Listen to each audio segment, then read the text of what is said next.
Blog Talk Radio.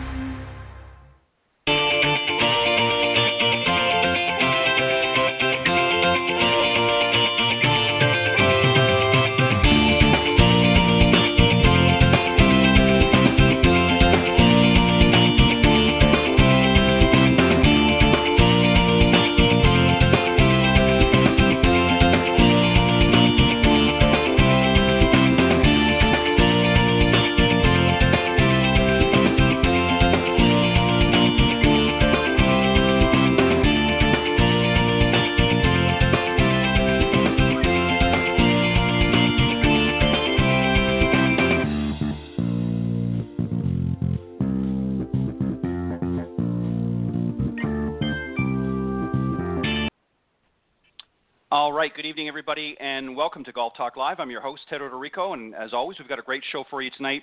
Going to be starting things off here in just a moment or two with another great round of Coach's Corner panel, and I'll bring my very special guest panelists out here in just a moment.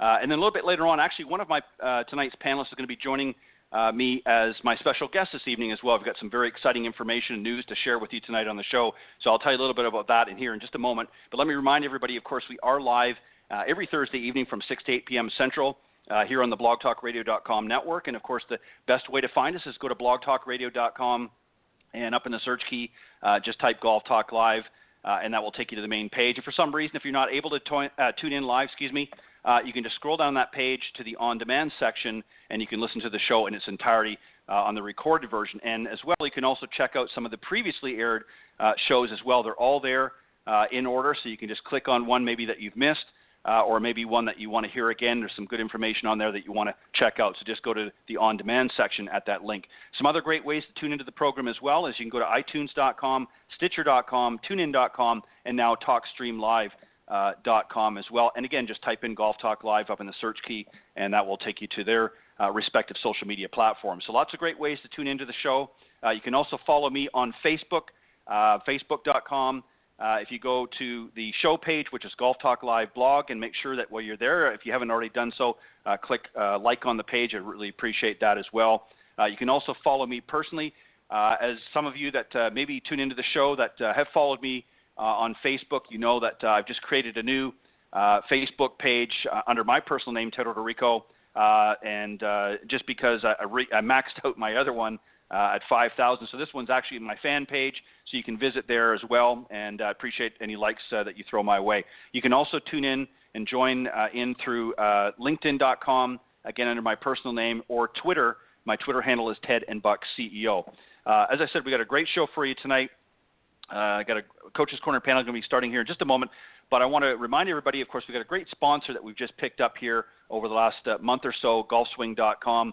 They're going to be sponsoring the Coach's Corner panel segment here on Golf Talk Live, and I'm going to tell you a little bit about them, and then I'm going to introduce the panel, and we're going to get into tonight's discussion. Golfswing.com, as I mentioned, is a new sponsor to Coach's Corner panel.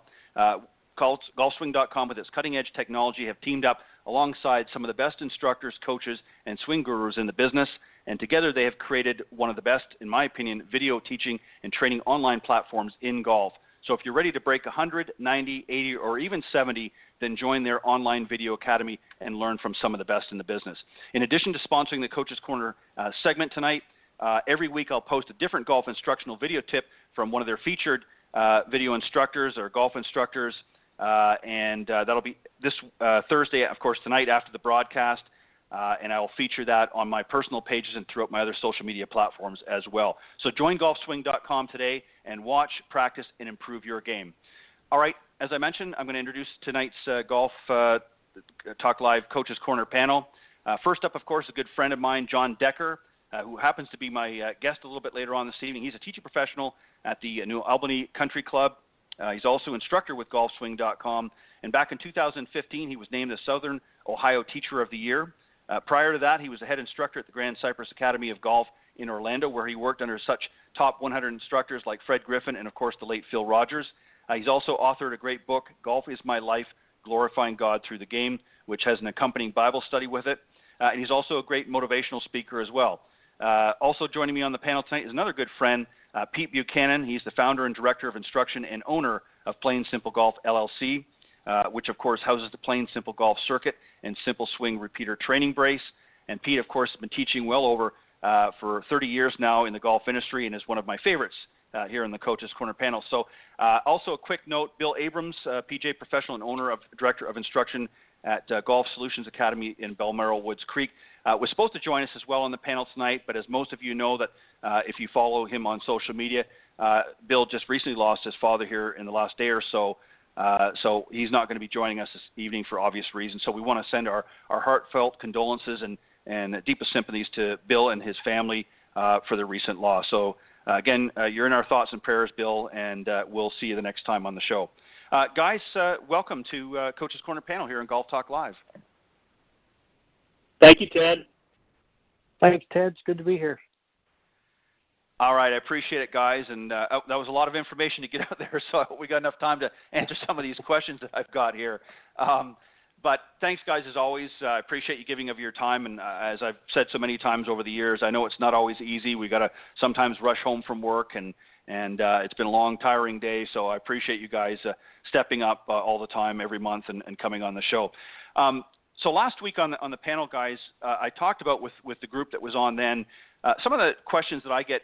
People send them in, various times throughout the year, and what I try to do is sort of sift through them and pick some that I think would be of interest for us to talk about on the panel. And so these are some commonly asked questions in golf. Some of you, you guys may have heard them before in your industry, in your practice, when you're working out on the range or on the golf course from some of your students. But I thought as a general rule, we'll try and talk about a few of them tonight. So I'm going to do this. Pete, if you don't mind, I'm going to start with you tonight for a different way of doing it, and then John, and then I'll flip the order. One of the questions that I've gotten asked, and again, maybe you guys have as well, is in reference to impact. And a lot of people get confused with this. And the question is generally this. I'll ask the question, then I'll sort of explain a little bit. Is should I hit up on the ball at impact? A lot of people misunderstand it. We see them kind of, tilting back on their address position, and they're trying to sort of hit up, like scoop the ball sometimes even. And a lot of people have that. They misunderstand what really is the proper technique for hitting good golf shots. So, Pete, what do you think about that? Should we be hitting up on the ball at impact, or is there something else we need to be doing, and why? Well, I guess first of all, it would depend on which club we're selecting, but I would think for most of the masses, hitting up on it with a driver would make sense. But I think when you're looking at the irons, if anything, they want to get it, swinging down to get a little bit better impact. I don't think it has to swing down too much, but definitely with an iron to get that sort of contact and to help get the right spin, make sure they collect the ball first. With the irons, you want the club on a downward descent as it comes into impact. They can't level off. I mean, me, as we've talked before, I like to try to get it as level as I can. It's still down a little bit, but I like it to come down a slight bit. But again, with a driver, you might want to be swinging a little bit more up with that angle of attack, because I think they'll get better carry with it. So really it depends on what golf club they're using. But I think for the most part, they want to have a downward angle with the irons.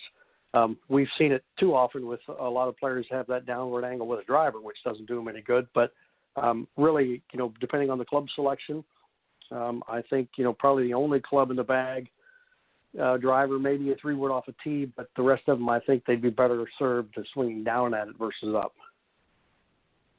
Yeah, and that's a great point. And John, I think just to add to that, I think that a lot of people don't understand the reasonings why they need to hit down a little bit with their irons. So maybe you can explain maybe in just a little bit more detail why that is.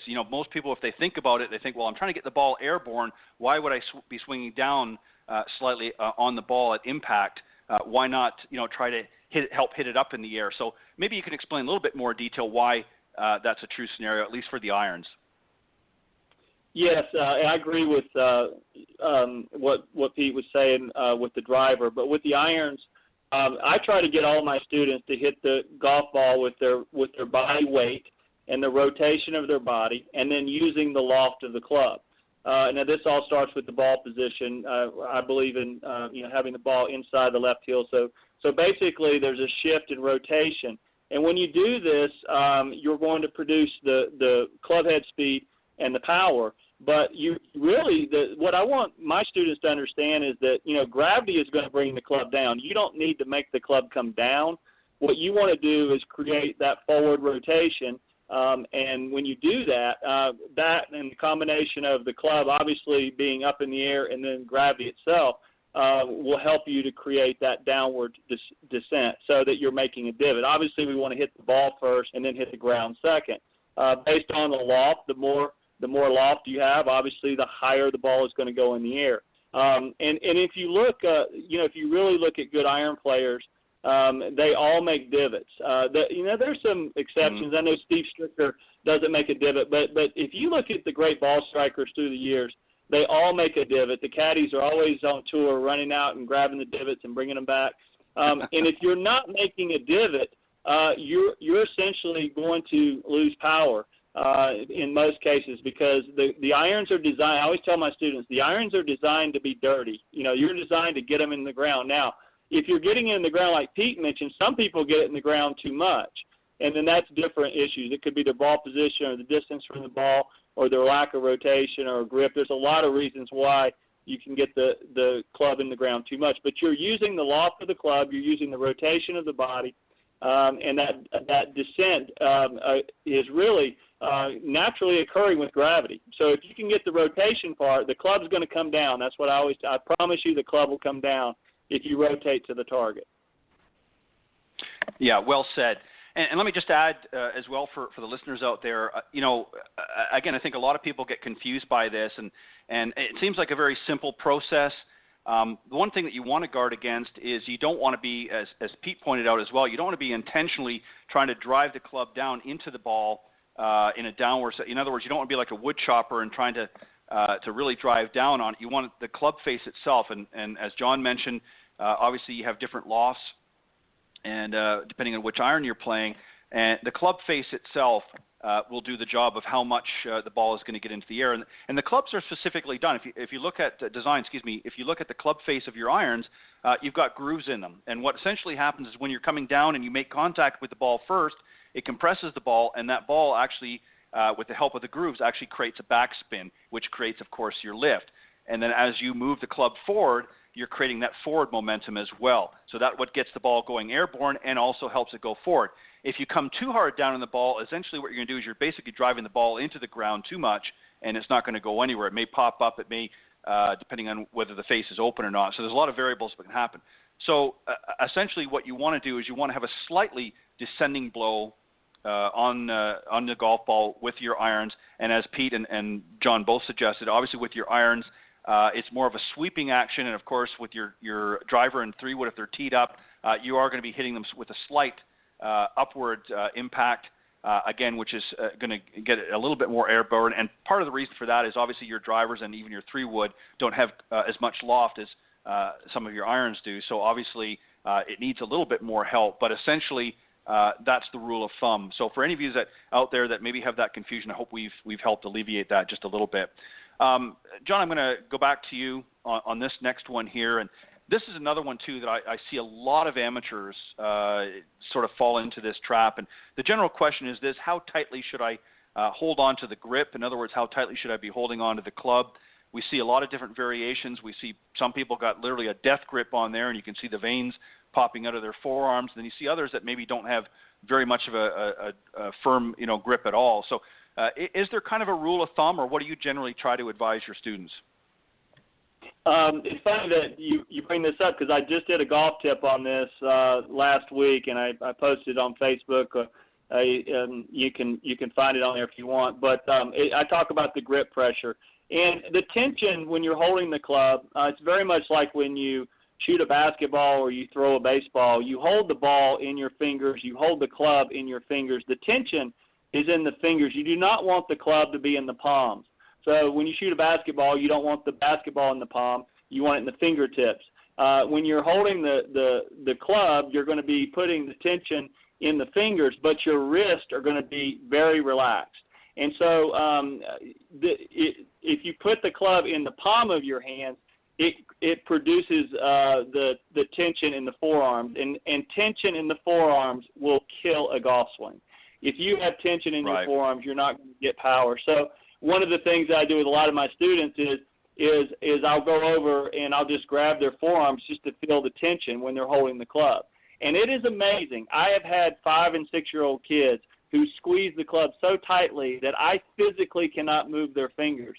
And I'm, as an adult, that's how much power you can produce. So too much tension in the fingers is not good either. So you have to teach the right amount. And it's really one of those things that I've got a couple little drills where I'll have the students hold the club up in the air and kind of move back and forth. And I want the tension in the fingers, but the wrist to be relaxed, so the club will kind of move. Very much like when a baseball player is standing at the bat, up the bat, the bat will kind of move. The bat's not perfectly still. If you watch their bat, it's kind of moving. So their forearms are nice and relaxed, and that's going to allow them to create maximum speed. So you want the tension in the fingers, not in the palms, and you don't want any tension in your forearms. Your wrist should be able to move. If you can do that, you should definitely see an increase in your swing speed.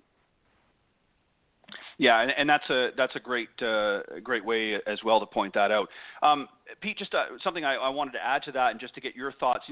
We've heard over the years, great players like Tom Watson who talked about the grip, and others, Nicklaus and Palmer, some of the older golfers, talked about the sensation of almost feeling like you're cradling or holding a baby bird in your hand. So you want to be able to hold it so that it's secure, but at the same time, you obviously don't want that death grip on there. And then the other thing I want to mention, too, is we've often heard, and I'm talking about your right-handed golfers here that would have your left hand leading, that most of the pressure is going to be in the last 3 fingers of your left hand and in the first 2 fingers and thumb of your right hand as it grips the club as well. And then the other 2 sort of just piggyback, either interlock or piggyback, or depending on what grip you have, maybe even be, not very many people use it today, but a baseball type grip, and just sort of comfortably rest on the club. What are your thoughts with that sort of approach to it? Does that make a lot of sense in today's game, or is that just something that maybe was a way of explaining it, earlier in golf instruction? Well, I think it makes a little bit of sense that, you will always want to start off where you're not trying to squeeze the club. I think all of us will naturally grab it tight enough in the downswing so we don't throw it down the fairway. So to right. a certain extent, you'll adjust to hold it so you don't lose it. And as far as, where it's placed in the hands, I think a lot of that has to do with what ball shape you're looking for. With the grip, if I've got somebody who's fighting hooks, I'll put it in the palm for a few swings to slow that down and get them to feel how the hands and the forearms work a little bit more together. We'll leave it there, for the most part. But I can also use not only the position of where the grip is in the hands, but I can also use the tension to help too. You have somebody who fights hooks, you can have them hold a little bit harder. If somebody who fights slices, you can have them hold a little bit lighter. So you can actually use the tension to assist in getting the club face to work a little bit better as well. But, I agree with both of what you guys said. I mean, you don't want it too tight, and especially with the forearms, you don't want them, too much pressure in there and too tight with the forearms. I mean, I've had some of them, I've had them lift up the club, and I could drag them around the golf course. They'll never let go of it. They're holding on to it so hard. And so, he says, let me have it, So that's how how tight I want you to hold it when you're starting. And I said, I'll tell them, so you don't grab it tight enough so you don't throw it down the fairway. And if you do, we'll just go get it. That's no problem. But, I think to a certain extent you can use grip positions, whether it's the angle the hands are on there, where they fit in the hands, and you can use the pressure also to guide and change the club face and work some shot shapes too. Because I know for me, if I want to hit a fade, I'm gonna put a death grip on it, and that'll hold a little bit tighter, and I won't be able to get the face to open or to close, so I can hit a little bit of fade. So I mean, I can use a little bit of the grip pressure to change the ball flight a little bit too. Right, and a lot of players over the years have talked about that, about sometimes adjustment in their grip pressure will certainly assist, and depending on the shot they want to do. I remember, it reminds me of kind of a very interesting note. A number of years ago, I was working with a student back home, and I remember he had one of those death grips on his driver, and I said, why are you holding the club so tight? It's like you don't want to let it go. And he said, well, I'm going to be honest with you. He said, after spending $400 on this brand new driver, he says, I don't want to let it go. He said, I'm afraid somebody's going to snatch it out of my hand. So that's why I'm holding on to it a little bit tighter. So I let him off a little bit with that. But, but essentially I think you guys both have explained it very, very well. The idea, folks, is you want to have your grip tight enough that obviously when you're swinging the club, because you are swinging it with quite a bit of momentum, you don't want it come slinging out of your hand. But at the same time, you want to, as John mentioned as well, you want to be able to move your when you're holding onto the club, much like you would see a baseball player. You want to be able to move your wrists around and hold the club firmly, but at the same time that if your hands and that grip are too tight, your forearms are not going to allow you to have that flexibility. So you want to have sort of a firm grip, but not too firm. So again, you have to kind of play around with that. Now, Pete, I want to come back to you on this one here, and this is another area that a lot of people have problems with, and that's that coming over the top. And obviously, first off, explain a little bit what it means by coming over the top, and then what you try to do to help your students sort of overcome that flaw, if you will, or that fault in their golf swing. Well, I think over the years, I think coming over the top has gotten quite a bit of an expansive description. But I think more than anything else, it's, to me, coming over it is when the club's moving from the top of the swing on the outside. As a right-handed player, from outside or out to in, the club's moving, outward away from them. So it's coming more over from the top of the swing versus if you had somebody swinging to the inside, would be under. So the club works out over in this case, out over the shoulders and, outside the ball and then comes across the left. For me, if I see somebody who's that way, most of the time I haven't seen anybody who hooks the ball come over the top. Most of the ones that are coming over the top are the ones that are losing the ball to the right as far as a right-handed player. So that's the reaction. And so if we can get to the cause of why the ball's going off to the right and change that, then that move is no longer relevant because now they'll hit it way off to the left. And so I'll work on trying to get the cause down first, a little bit of history on how they played and what they've done. And, usually when I see somebody make a move like that, the first thing I'll say to them is, how long have you lost the ball to the right? And, as a right-handed player, they're surprised that I know that by watching that. But, I mean, they're swinging miles left, so I'm sure they're afraid of going to the right. And so if you can change what's going on with the contact to get the face more neutral, then it's easier to work them back out of that. And then you can have them coming back from a more, inside direction. And, you can slow it down, take practice swings, show them the different directions on how the club works, how the shaft works relative to the arms, whether it's coming over the arms or under the arms as it's coming into the ball. But I think that can also be helped by changing the actual face angle, get it more in line with where the shaft is moving, and I think and where the path is going. And I think then they can start to see that, there's no reason to come over it when it's already going left, so then they'll start to change their direction and react to where the ball's going. So I think in that particular case, for me, I'm always going to look at the cause first, why it's doing that, and then dig in and fix that. And I think once we get the ball shape changed, it's easy to change that move and get it out of there. Right. Great point. John, we call it the golf swing for a reason, and that's because, we're swinging the golf club. We're not sort of snatching it away and really hitting with the golf club. We're actually swinging it, and essentially the ball's getting in the way. And I think one of the reasons that coming over the top that I see is a lot of players sort of force that club. They're not actually swinging the club back along a natural motion. They're actually snatching that club away well inside on their backswing. And obviously, like everything, there's a cause and effect. If you do something to an extreme one way, you have to sort of overcorrect or correct it in order to get back to that sort of neutral position. So that, again, forces the player then to throw the club out and coming over the top. So what do we do with a player that you see that's sort of yanking that club a little bit too far inside on their backswing? It's not a natural move. It's not the way their body should naturally move. They're actually forcing that club in, and ultimately, as a result, when they're coming into their downswing, they're going to, as Pete suggested, they're going to hit that over-the-top move and create all kinds of problems. So what do you do when you see a player like that? How do you get them to sort of focus on swinging the club a little more naturally and not forcing a movement in their backswing? That's a great point. First of all, I want to kind of echo what Pete said because I agree 100%. Anytime I see someone come over the top, the first thing I look at is the club face. and I start with the grip. And 90% of the people who come over the top have too weak of a grip, so that's usually the first thing I'll do. I want to match the ball. I want to match where they're swinging. So if they're swinging 40 yards left of their target, I want their ball to go 40 yards left of their target. Then I go to what you're talking about. Then I start addressing the path. And so in the lesson, I've had lessons I've had probably 2,000 of these in my lifetime where I've had someone who's way inside and they come over the top, and sometimes within a couple of minutes I can get them hitting pulls because that's where their swing is going. That's where their ball should go.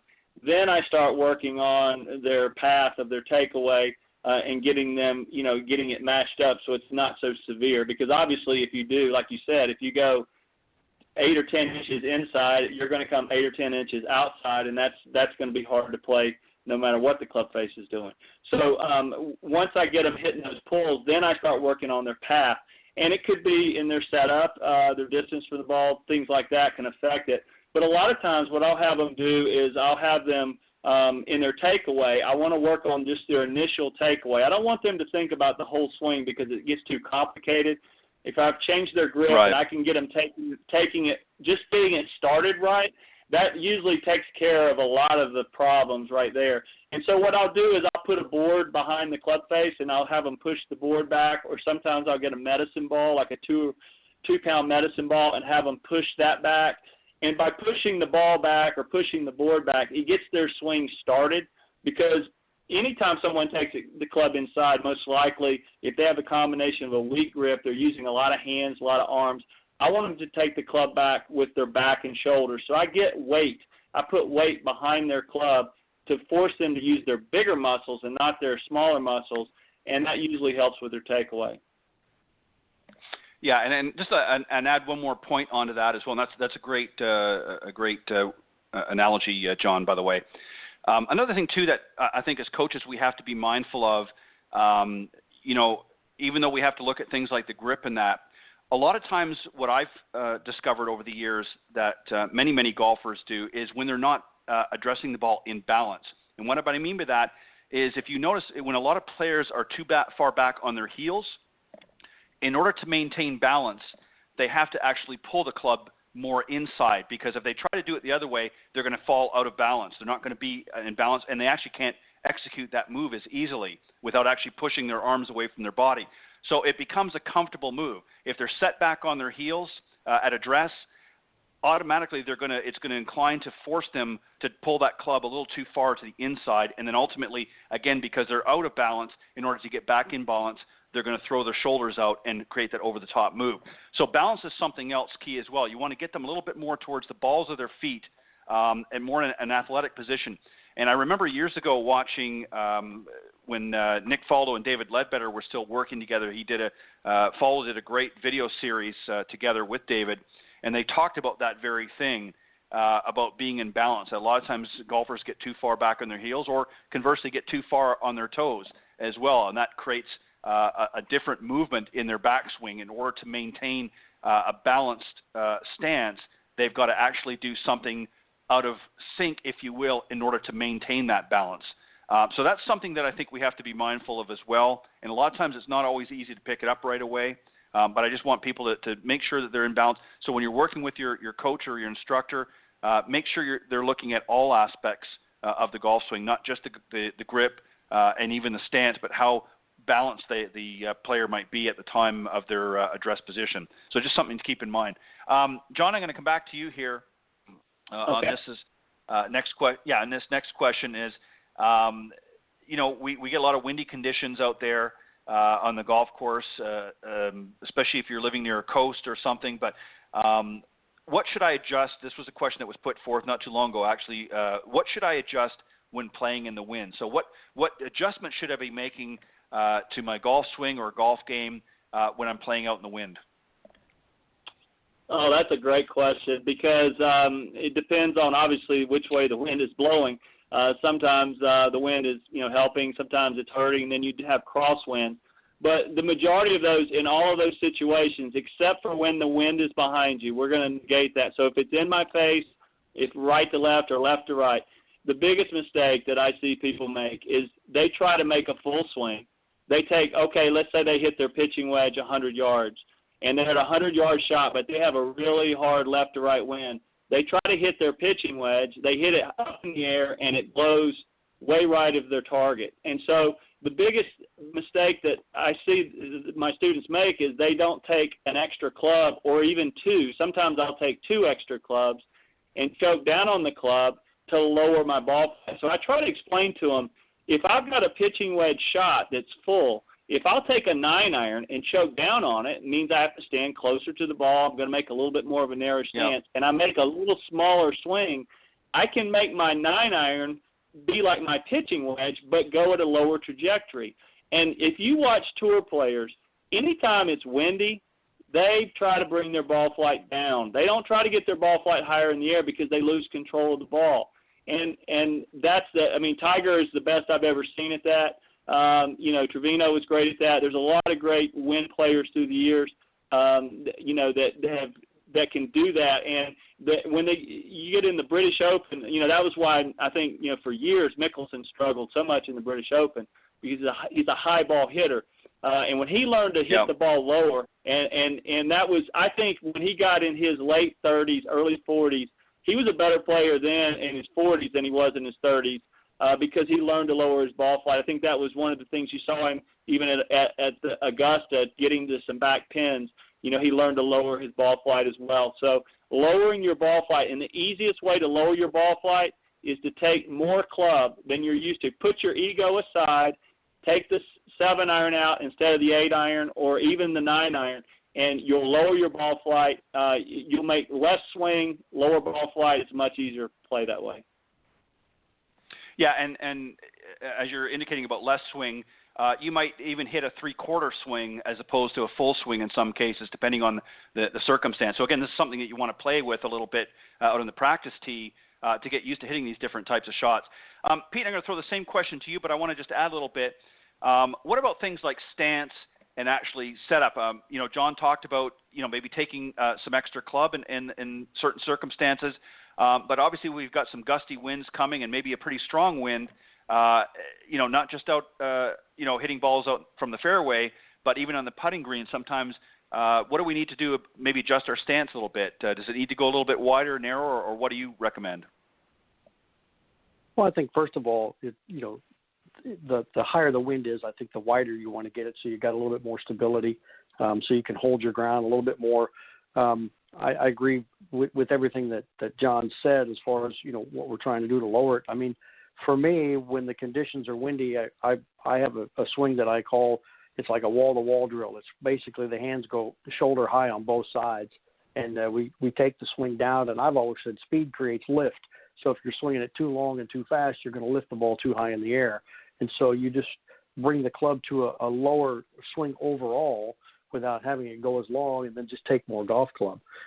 I grew up in Kansas, so, the saying back then was if the wind ever stopped blowing, everybody fall down because everybody's leaning into the wind because it blows all the time.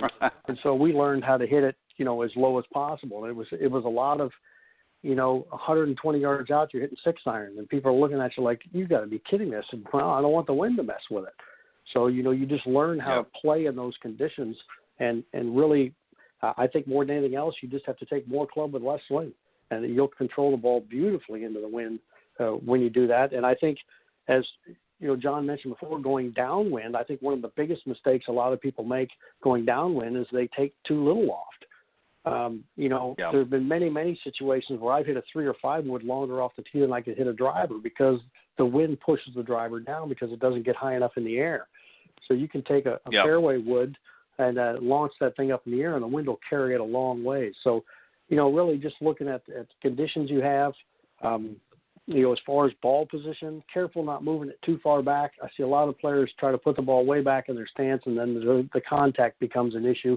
You really don't have to move the ball very far back. You can keep it where it is, widen the stance a little bit if the wind's really howling so you can hold your ground. And I think more than anything else, you just have to have more club with less swing. And I think that's a really good way to play in the wind. Yeah, and just one more thing I want to mention on ball position too that I think people need to understand. In your normal setup, if you've got the ball position, let's say if you normally play it, as John mentioned earlier on in the segment, just sort of inside your left heel a little bit, if you're widening your stance, then you need to adjust the ball position accordingly. One of the mistakes I see is I'll see a player, whatever condition they may be faced with, whether it's wind or something else, and they'll widen their stance by several inches, but they'll still keep their ball in the same position, hitting, so let's say, their 7-iron. And the problem that creates now is the ball position is actually technically further up in their stance, so they're actually having to now reach for the ball a little bit more. So you need to make sure that if you're going to widen your stance to suit conditions, that you adjust the golf ball accordingly, because otherwise you're going to end up hitting it fat, or you're going to end up coming up and sort of hitting it on that upswing and hitting it thin. So just a quick note on that, guys, if you're tuning into the show tonight, to keep mindful of that as well, because I see that happening all the time out on the golf course. I believe, is it John or Pete? I can't remember where I left off. I think I come back to you now, John, right? I think it's back to you, Ted. Okay, back to you. All right, well, good. Yeah. That's right. Okay, so next question. This is what happens with guys when you get old.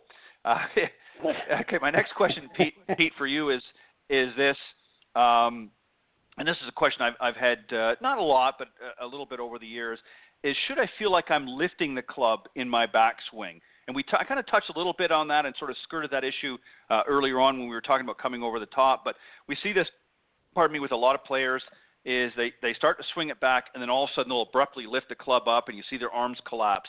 So let's talk about that a little bit. What should it feel like in the backswing? Should they feel like they're actually lifting the club, or should it just feel like the motion of their body is actually bringing the club to the top position? I think you're going to have a combination of both in that, every swing needs vertical and horizontal motion, so you're going to have a little of each. I don't think anything should be done too independently, and I think I know what you're talking about, where you have them, they start right off and then the hands, the wrists, and they just pick the club straight up in the air, and, then it's, the old saying, what goes up is going to come down, and unfortunately it's going to come down too much. And so I think there has to be a combination. To me, and I heard John mention a little bit before, to me, and I will say the first 3 feet, when the club gets parallel to the ground, that motion in the first 3 feet away from the ball to me is critical. And I think if you can get, the body to get into a good position and the arms and the hands of the club working as a unit together and moving away, I think that first 3 feet sets up the rest of it and makes the rest of the swing to place the club in the backswing a little bit easier to do. If it's not right in that first segment away from the ball, then you're just going to be spending the rest of the swing compensating. So I think it's a combination as you come away. The shoulders need to have some turn to them. The hands and arms need to work a little bit as a unit together as you come away from it. So, I don't think you want to lift it up too quickly as you come away from the ball. Right. It's, as that right arm folds, the club's going to go up. So there is going to be some upward motion to it, and as the wrists move, you're going to have the club coming up. You don't want to do anything extra. So I think as you first start off from the ball, I think it's very important that you allow the arms, the club, and the shoulders to work more as a unit together to put it into place. But then again, too, it all depends on what their fault is. You may need somebody who needs to lift it up a bit because they're the one that, as you mentioned before, stuck it so far in around them. So, I don't think it has to be too independent, but I think, looking at what's going on with the swing, looking at what the faults are, I think, you have to look at it a little bit of each. Some are going to need it to come up more, some are going to need it to come around more. But I think right off the ball, I think it's more of a combination than just lifting the club up into the air, lifting it up in the backswing. I think once you start it off with the shoulders, the arms together, I think then as the right arm begins to fold, it's much easier to set the club in a better position coming up to the top of the swing. Yeah, great point. And I think that, John, something else, too, that we have to really look at, and I think this is where you see a lot of this from, certainly not the only cause, but and we see this a lot, particularly with some of our older golfers and mature golfers, and that is a lack of flexibility. I think a lot of, as we age, obviously we don't have, for maybe those that aren't out there keeping as active, they don't have that flexibility. So ultimately what happens as Pete was just talking about, as they're starting to turn through those first couple of feet and they get to a point where they're starting to feel tension, their natural reaction is to collapse because they can't hold that tension any longer, and ultimately they end up forcing the club up to get to the top in order to complete the turn. So they're not actually turning the club at that point, they're actually lifting it in order to get it to the top. So that might be an area too, wouldn't you agree, John, that we might have to look at is the flexibility of the golfer? There's no doubt. I mean, I'm real big into, giving students exercises. I believe it's my job as a golf professional. If someone comes to me and they're out of shape for the game and they want to get better, it's my job to give them ways, and it involves exercises that are golf specific. Whether it be, a medicine ball is great for that. I want the student to start the golf swing with their back and shoulders. And then they're going to use when your back and shoulders move, your arms are going to move. And when the arms move, the club is going to move. And then when the club moves, then the wrist hinge occurs. That's called the kinetic chain. And so it's about getting the club started with the back and shoulders. So I do a lot of core exercises with students. And I don't believe, when people talk about how do I make the club go up, I tell them, think about a swing set. You don't need to if I'm pushing someone on a swing set, I don't have to make them go up. All I have to do is push them back. The momentum and the chain will take them up because of the momentum that I create. Well, the golf swing is the same way. If I get the club started back, all I have to do is get it going back. The momentum, assuming I have enough momentum, the momentum will make the club go up. Now, you can have too much momentum. Some people are too fast, and then we have to slow them down. And then the second thing I tell them is if I'm pushing you on a swing set, I don't have to make you come down. Gravity will bring you down. So if I can get you going back and then get your rotation through, the club will come down naturally, and it'll bottom out in the same spot every time if you do it naturally. So, understanding the science of the kinetic chain is one part. Having the physical ability to your muscles, like you said, working on stretching, working on anything that you can do with weight. The weighted clubs, the orange whip is fantastic for that. It's probably the best thing out there, and I would recommend swinging that as well. Anything that you can do along those lines is going to help with the flexibility and getting the core muscles to be able to swing the club and not the hands and the arms. Great point as well. And this is something that I think that a lot of golfers out there, when they're having difficulties in their golf game, sometimes are looking for massive change. They're changing too much, and a lot of times it could be something very simple. John, as you just pointed out, it might be a lack of flexibility that's causing it, or Pete, as you suggested, maybe they're taking it too far in or too far out.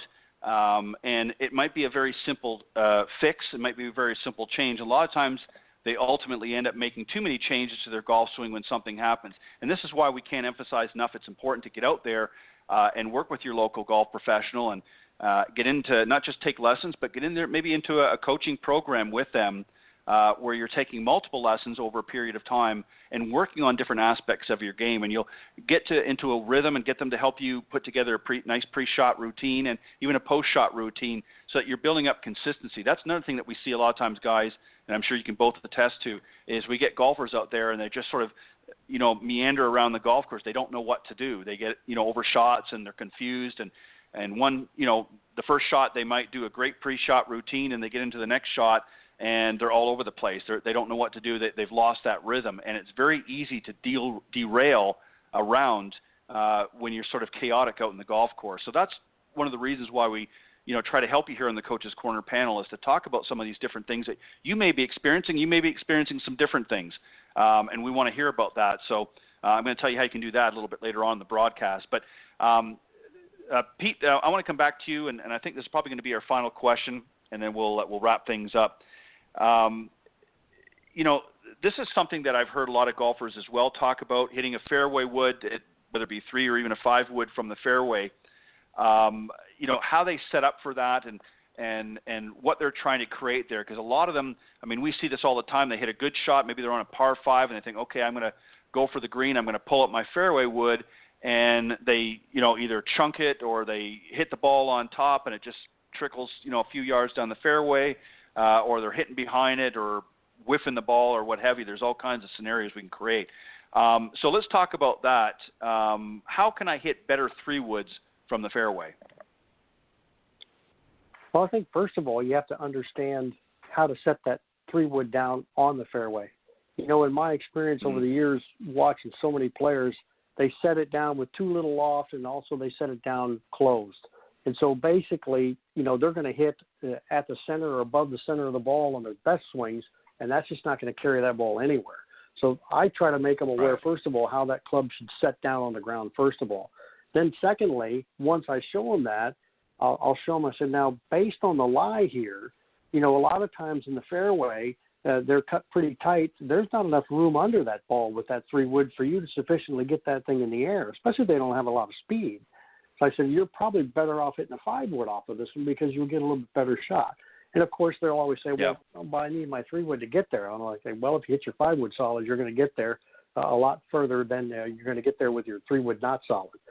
So really, to me, they have to understand the lie condition that the ball's in, and then secondly, how to set the club down to make that shot. And then a lot of times, the 3-wood's not the club they should be hitting. The lie isn't conducive, nor do they have the speed to lift it out of that lie, or they just don't set it down properly. I mean, it has a loft on it. It has a face on it that has to be aimed square. And, you know, so many times as they're trying to get it in the air, I mean, they'll push that handle forward and, you know, and try to hit down to make that great contact. And the one thing you don't want to do with the 3-wood is hit down on it too much, because then you won't get it up in the air. You won't carry it anywhere. And so the other point is, too, that you sort of have to do, using the old verbiage, you got to let the club do the work. I mean, to a certain extent, they try too hard to hit those fairway woods because they have a long ways to go. And so I think you just got to say, look, you know, you got to let this club swing just like you did off the tee. You know, you're going to have to use, you know, some good rhythm with it. Don't try to hit it too hard. Don't try to hit it too far. You know, the club's longer than the iron, so naturally it's going to have more speed. It's got less loft, so that's going to give you a chance to hit it further. So I think to a certain extent they don't want to try too hard. I mean, you want to let them, you know, have an opportunity to make a good swing at it, a good solid swing at it. And again, just understanding the situation that they're in. And, you know, the clubs are built easier. You know, you remember those old 3-woods we had to hit with the, you know, the plates on the bottom of them that were just about impossible to get off the ground. You know, and nowadays they got some easier ones, but they still have to set it down on the ground properly. And I think to a certain degree, too, I have a lot of them. I'll take them out and I'll have them hit 3s and 5-woods together out on the fairway. And you know, from certain situations, they're saying, wow, my 5-wood actually goes further. I said, I know it does, because you can actually, from this lie, get underneath the ball better, and you're actually going to carry it further. So I think it's a lot, not only the swing itself, but getting them to understand the situation that they're in and using the club properly. Yeah, that's a great point. And John, just to add a little bit to that, just so that we can really let the folks understand a little bit better, how are we going to set up to this now? Are we going to, you know, typically with say our 3-wood as an example, if we were hitting it off the tee, of course we're going to play it a little bit further up as far as our ball position, because now we're going to be swinging a little bit more on the upswing, and we're also probably going to be standing a little bit further. So what are some changes, if any, do we need to make if we're hitting it now right off the fairway? As far as where we play the ball, do we need to move it back a little bit? And do we maybe need to be standing a little bit closer to the ball? And are we, as Pete's suggesting here, it's more of a sweeping off the fairway as opposed to, you know, necessarily hitting it directly up like we would off a tee, or hitting it down like we would our irons? What's some of the changes that you see when hitting the fairway woods? Really, I don't really make any setup changes really when I'm hitting a fairway wood off the fairway versus a fairway wood off the tee. Obviously, the fairway wood is the second, you know, especially a 3-wood is the second longest club. Only the driver's longer, so you're going to be standing, you know, far from the ball. You're going to have a wide stance. So I don't do anything. I don't change. I don't move the ball back. You're hitting with a fairway wood slightly down on the ball. You're not hitting up on the ball. You're only hitting slightly up on the ball with the driver, like we talked about earlier. But I want to kind of echo what Pete was saying. First of all, I went to a TaylorMade seminar. I'm on their staff, and I went to that about 3 or 4 years ago. And they recommended that if any of your students have a double-digit handicap, that they should not even carry a 3-wood unless they're going to use it as a second driving club. that the studies show that a 5-wood will outperform a 3-wood every time if you are a double-digit handicapper. So if you're a better player, if you're a single-digit player, then that's different. But because most high handicappers don't have the club head speed, and the 3-wood doesn't give them enough loft to get the ball in the air, so they may hit a low running shot if they hit it solid, but they actually get a better launch angle with the 5-wood, which in turn gives them more distance because they're going to get more carry. But as far as the setup goes, I really don't make a change. And if the lie is not good, this is what I always say. If there's anything, like if the ball's below your feet or it's a really, really tight lie, or you're in some primary rough, get a hybrid out, get an iron out, and break it down into 2 shots instead of trying to hit a 3-wood. Yeah, and that's a great point as well, John. You mentioned about the hybrids. A lot of players have actually thrown out some of their longer clubs, maybe their 2-iron, 3-iron, even 4-irons in some cases, as well as even their fairway woods, and replace them with hybrid clubs. Certainly have a similar look to their fairway woods, but actually play a little bit more like an iron, where you're hitting, of course, a little bit more down than you would, with a fairway wood. But so you can still get that extra distance that you would with your longer clubs, but they're a little bit easier to hit. So those are some great options as well. I think we've got, actually, believe it or not, I think we've got just a quick second here. I want to throw one more in here if we can, and that is, people have, sort of different ideas of how they want to approach things. And one of the questions I've been asked before is, do I need a different swing with my irons than I would, say, with my driver? A lot of people get confused with that because, if you listen to Jack Nicklaus, he basically said it's the same swing for every club. It's just that the club's a little bit longer and they go different distances. Do we need to, so I guess to sort of melt this down, and Pete, John, I'm going to start with you, and then Pete, is the swing different with the irons than it is, say, with a driver or even a 3-wood? And if so, why? And if not, why not? Here's the thing that listeners need to understand, and I agree with Jack Nicklaus 100%. The setup is different, but the swing mechanics are not different. So my setup will dictate. It's a golf swing. So if I'm trying to hit, Nicklaus would start out with a sand wedge when he would warm up, and then he would go to his, I think it was his pitching wedge, and then he'd go his 8-iron, and he would work his way all the way down to his driver. And then when he got his driver swing, then he would go back to his sand wedge and finish up with that. And he said that he would always try to make the same swing. Now, obviously, his setup would change with every single one of those clubs. So the most difficult thing really to teach students is how to adjust their setup, for each club, because a lot of people think that they're supposed to set up the same way for everything. So no, your setups will change. Your swing is the same. So if you're working on your grip, or if you're working on your takeaway, or if you're working on your weight shift, or whatever it is that you're working on with your teacher, you're going to do that same emphasis with every club in the full swing. We're talking about the full swing now.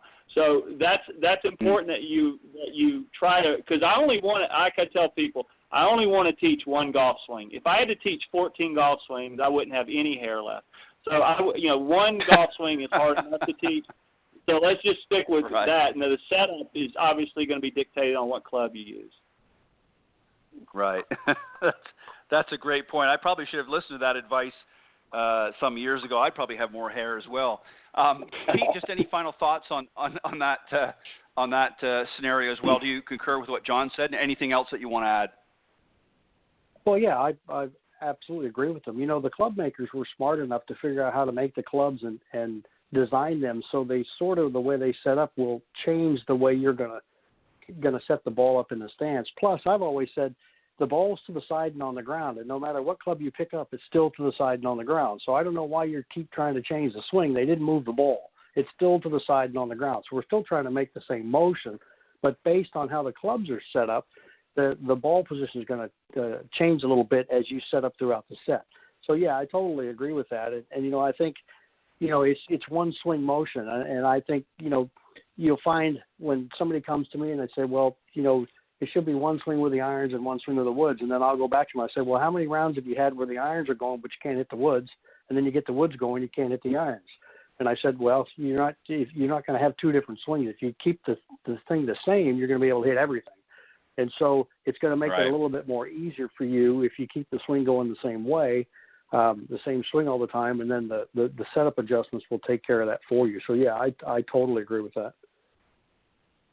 It's interesting that you guys mentioned that. And just on a quick side note, going back to both Jack Nicklaus and Nick Faldo, when of course, Nicklaus did his Golf My Way video some years ago. He did this in his. Yeah, what a great and then title. Faldo followed up. Yeah, exactly. When Faldo did his few videos with David Ledbetter, he did the same thing. And there was a segment in there where they actually hit. Now, I think Faldo did a few more, but he hit, I think, 4 or 5 different shots with different clubs. And unless you really paid attention, because they were one right after another, it was very difficult until he actually got up to I think it was either his driver or might have been a 3-wood, where you could really tell the difference. I mean, his swing was exactly the same every shot, despite changing clubs every time. And it was very, very interesting, which proves both of what you talked about, your points very, very eloquently, is that the swing doesn't change, but the clubs and, of course, the setup changes slightly for each club. But essentially the swing is the same for every club in the bag. And John, you're right. If we had to teach 14 different swings, nobody would ever play golf. We wouldn't have time to. So great answers tonight, guys. I enjoyed that. It was, I like to do this. We're getting close to wrapping up for the season. I've got to finish up tonight's show, and then we've got one more show. And I'll remind everybody as we go through a little bit later on the program. But we only got a few shows left, so we're going to kind of wind down a little bit easy through the season, and then I'll tell you the cutoff date for the season this year, and then we'll let you know when we're picking up in the new year as well for some more great Coach's Corner. But these were some interesting questions I've had fed into me over time, and I just thought I would throw them into the panel and get your thoughts and views on it. But as always, guys, you did a great job, and I appreciate, again, you giving of your time. So, John, I know you're going to be coming back and joining me for the second half of the show. We got some great stuff to talk about. So, Pete, just very quickly, let the folks know if they want to reach out to you and get in touch, how they can go about doing that. Well, they can reach me on my website at plainsimplegolf.com, and the Plain is Plane. All my contact information is out there, and we've got some really cool things coming for 2019. As a matter of fact, at the end of this month, I'm going out. One of my players is in the finals of the Q School for the Web.com tour, so I'm going to go out and get him prepared and spend the week with him. So we're going to be filming a bunch of stuff during that, which would be a lot of fun. So, hook out on the website and you'll get to see some of those and some of those conversations. So it should be fun. So, again, Ted, I want to thank you because, as I've said time and time again, this forum that you put together is really, really a great thing. And we appreciate your time and bringing that out there and allowing us to come in and be a part of it. So, again, thank you. And John, it was great being with you again. Pete, I enjoyed it. Thank you. Well, I appreciate it as always, guys. Pete, I love having you come back on every year. And as I've said last week, and I'll let you guys know as well, I'm going to be sending out the Coach's Corner schedule for 2019 here in, if not next week, I'll probably the week after Thanksgiving, I'll send it out to everybody. So that you can check on your dates for the new year and get back in. Always excited. We're going to try to do some different things for next season as well, but always try to make it interesting. So hopefully, Pete, I know hopefully you'll be coming back again next year. I always enjoy having you. You bet. I sure will, Ted. I appreciate it. Thanks. All right. Well, listen, happy Thanksgiving, Pete. I'm going to let you go. And John, I'm going to give you a moment as well to just to let the folks know. I know you're going to do it again at the end of the show, but I'll give you a moment just to let the folks know if they want to reach out to you after the show. Well, first of all, thanks again, Ted and Pete, and I hope you have a happy Thanksgiving and good luck at the tour school. You can reach me or you can watch my videos. I'm on golfswing.com/John Decker, and I spell my name JONDECKER. On Facebook, you can follow me at John Decker Golf Instruction. I'm on Instagram, Twitter, YouTube, and LinkedIn. And also, if you're interested in my book, it's Golf is My Life, Glorifying God Through the Game. It's a Christian golf book, and it's available on Amazon and Barnes & Noble websites. And once again, Perfect. Thank you, and happy Thanksgiving. All right. Well, as I said, Pete, I'm going to let you go. You have a great Thanksgiving holiday, a safe and happy holiday, and I look forward to I think you'll be on one more time before the season ends, but I will be in touch with you anyways with respect to next year's schedule. And John, I know you're going to take probably a quick little break here, and then you're going to take a deep breath, and we're going to come back, and you and I have got some stuff to talk about here on the second half of the show. I just got a few quick announcements to make. So, guys, again, thank you very much, and John, I'll talk to you here in just a moment. Okay. All right. Thanks, Ted. All right. Bye-bye, guys. All right. That was my special Coach's Corner panel tonight. John Decker and Pete Buchanan, a couple of great guys. And as I mentioned, John Decker is going to be joining me here in just a moment. But I wanted to give him a few moments just to take a little bit break, give his voice a rest, and maybe make a quick pit stop along the way should he need to before he comes back on. But I want to just remind everybody a couple things. Of course, we are live every Thursday evening from 6 to 8 p.m. Central here on the blogtalkradio.com network. Again, go to blogtalkradio.com/Golf Talk Live, or just simply type Golf Talk Live up in the search key, and that will take you to the show live during that time slot. Otherwise, you can visit that link and just scroll down to the on-demand section, and you can tune in when it's convenient for you. You can just click on one of the links there of the previously aired shows, including tonight, and you can listen to them entirely in their entirety, in the recorded version. Also want to remind everybody that every Tuesday morning from 9 to 10 a.m. Eastern Time, also on the same network, you can check out my good friend and co-host, LPGA professional Cindy Miller, and I, as we host the Women of Golf Show. It's a great hour of women's golf every Tuesday morning here on the blogtalkradio.com network. So I hope you tune in and check that out as well.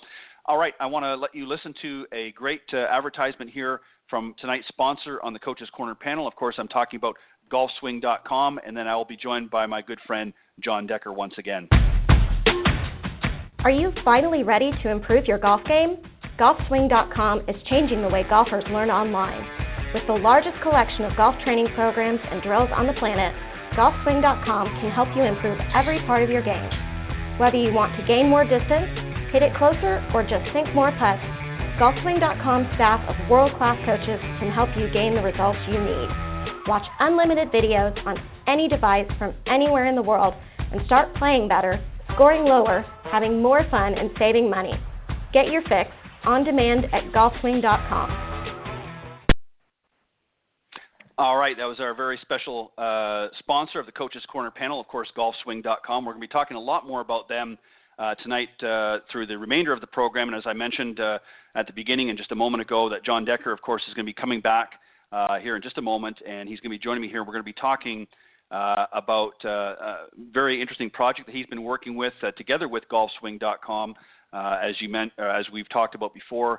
And as he mentioned earlier, he's an instructor with Golfswing.com, and he's been putting together a lot of great videos over the last year or so that you can get on their website. But he's got something a little special that's coming out here, and we're going to talk about that and more when John comes back on board. Just a quick program note. Next week, being that it is Thanksgiving, there will not be either of the shows, Women of Golf and or Golf Talk Live will not air next week. In obviously observance of the holiday, Thanksgiving. I'm probably going to get stuffed with some turkey and whatnot, so I'm going to be too full to be talking on air on Thanksgiving. And Tuesday I've got some other things to do as well, so for the week.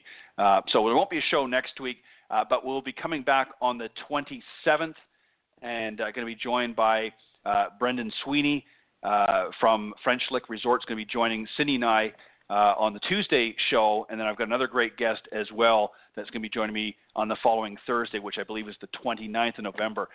So those are going to be the last shows of this month, and then there'll be a few shows in December, and then we'll break for Christmas. So I'll let you know as we go along a little bit about that. But I want to bring back my very special guest this evening, John Decker, a teaching professional at the New Albany Country Club and, of course, instructor with Golfswing.com.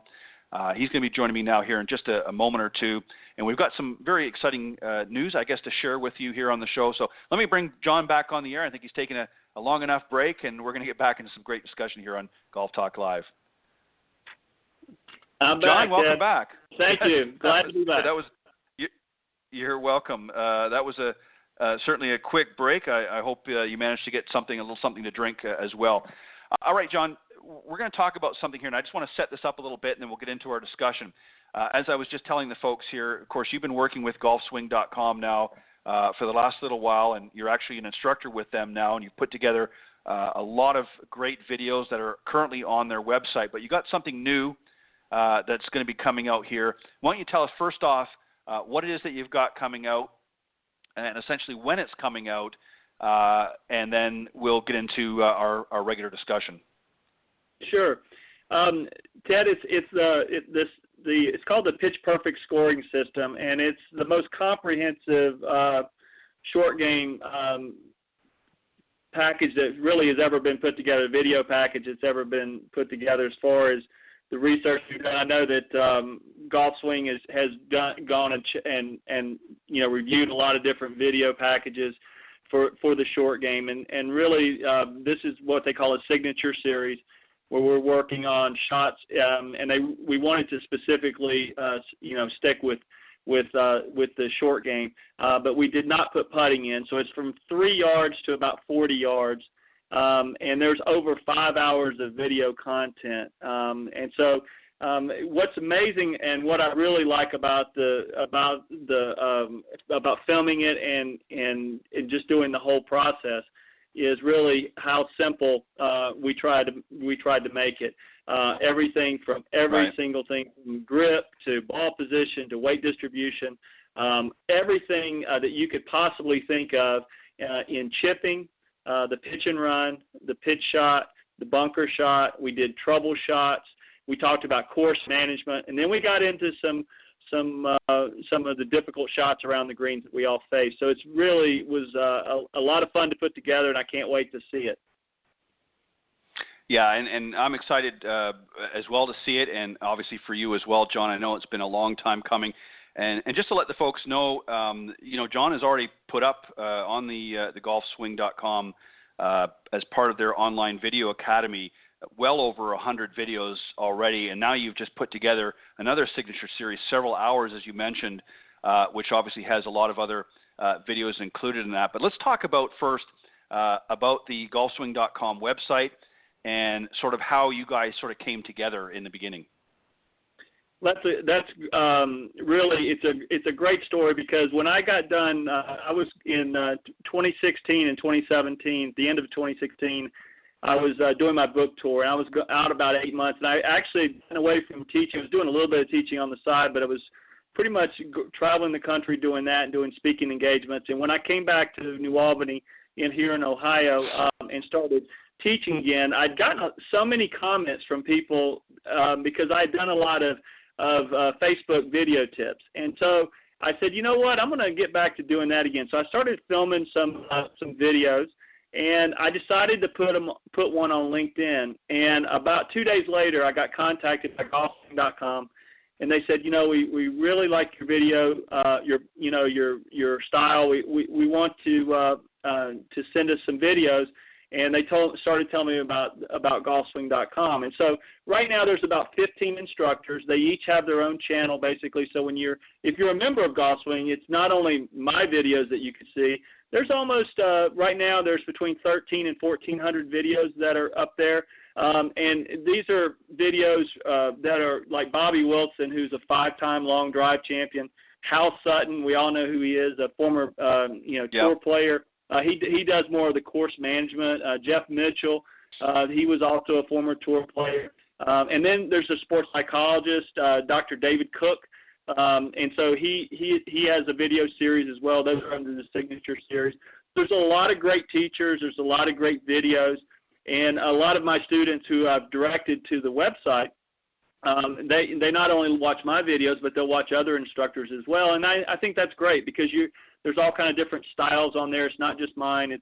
It's really a great format. And I think eventually the number will be somewhere between 15 and 30. I know they're always looking for more talent and more instructors to get as many videos up there as possible. And it's such a great value for the customer, because for a nominal fee, a monthly fee, you can have more instruction than you could ever imagine, and you could pick and choose whatever it is, whatever subject and whatever teacher you want. So it's just a great concept overall. Yeah, and you know what, you raise a very interesting point too, John, about that is, you know, there's a lot of great instructors out there, and many of them do have their own online video components on their website or offer online video. But the truth of the matter is every golfer is different. Everybody's different in the way that they, you know, play the game. And sometimes it's nice to get a different perspective or get a different viewpoint. And what's unique about golfswing.com is they've brought together a lot of top instructors in various expertise in the game and allow you to sort of watch that and have access to that under one umbrella, if you will, as opposed to having to go to, you know, a dozen different sites to get different opinions and different viewpoints. So they've sort of brought all of the, you know, sort of the best of the best, if you will, together on their format and allow you to really get into some different, you know, methodologies as well, perhaps. So it's a great setup, and I know that you've been very excited to be a part of that. And we're excited to have them here on Golf Talk Live as a sponsor of the Coach's Corner panel. Well, I think it's a perfect marriage because, you know, you have a great audience and you have a great following, and your audience is they're golfers. I mean, they want to. The reason they're listening is they love the game and they want to get better. And the other great thing about videos that I've really noticed is I've noticed the trends in learning, and as the millennials have come up, the one thing I've noticed is how much they like to watch videos and learn that way. So that was another reason that really attracted me to golfswing.com, is because I knew that I could reach a worldwide audience, and I enjoy presenting. I have a passion for teaching, and I love the one-on-one interaction. But the idea of being able to take 15 to 20 minutes of my day, shoot some videos, send it to them, and reach a worldwide audience, that's an opportunity of a lifetime, and I'm very proud to be with the company. Yeah, and you're exactly right. It's great to have that platform and access to that, and again, to be able to turn around information that fast, because it is a fast-paced world. You know, as you pointed out, millennials, I mean, they're constantly on their phones or tablets and what have you, looking for different things, you know, in their day-to-day life. And obviously those that are maybe interested in learning this great game of golf have an opportunity to access through golfswing.com's online video academy some great instruction literally at their fingertips. So it is a great opportunity for both the students that want to learn out there, but also a great opportunity for instructors out there that want to take their instruction opportunities to sort of the next level with a professional organization like golfswing.com. Now let's talk about, because you mentioned you know, videos and then sort of the signature series, and there is a difference. Let's talk a little bit of what you've noticed between some of the regular videos and more of the signature series. What's kind of the difference in your mind? Well, this is Pitch Perfect, which is coming out on Black Friday, is the first signature series that I've done. And when I first started sending the videos to Golfswing, I was talking with James Kovacs, and he works with the company, and James was basically telling me, you know, he's like, your videos are doing well. We want to have you come out to Dallas, and we're going to film a signature series. And I really didn't know what that was. And so he said, I want you to think up some ideas. You know, what is it? You know, think of a subject matter that you want to teach. And so I decided to do pitching, because I feel like pitching is, and the short game is, you know, very few students are going to hit greens in regulation. And being able to play from anywhere from, you know, 3 yards to 40 yards off the green is essential in learning how to close out your hole and be able to lower your scores. And so when I was asking, you know, what is the signature series, it basically is a series of videos that tackles one particular subject matter. And so in this case, you know, most of the signature series that are already up there, they're going to be, you know, 6 to 8 to 10 videos, maybe talking about putting and, you know, different aspects, you know, your green speeds and your strokes and all the different things with putting. But this, we were tackling more than one subject. We were tackling, you know, chipping, pitching, pitch and run, bunker, course management, and also drills. So what we did is we walked through A to Z, from how to hold the club to the execution of the shot. and he said it's almost like an encyclopedia. So if you're watching the videos, you can, if you want to, like if you're a beginner, you can sit there and you can learn the grip and you can learn the ball position and all that. If you're a better player, you may not need to do that. So you can skip through those videos. It's kind of like on Netflix where you have an arrow where you can go up and down, and you basically pick the video that you want to watch, and they'll all be titled, under the subject. So you go to the subject matter, chipping or pitching or whatever it is, and then you go to whatever particular things that you want to work on, and you can specifically watch a video. And the videos are anywhere from 2 to 3 minutes long. They're not real long, and they're not real difficult. I want the listeners to understand there's a lot of content, but it's all easy to understand. It's very easy for the average person. I know that the staff has gone through all the videos, and we wanted to make sure that it was be educational, and it would offer easy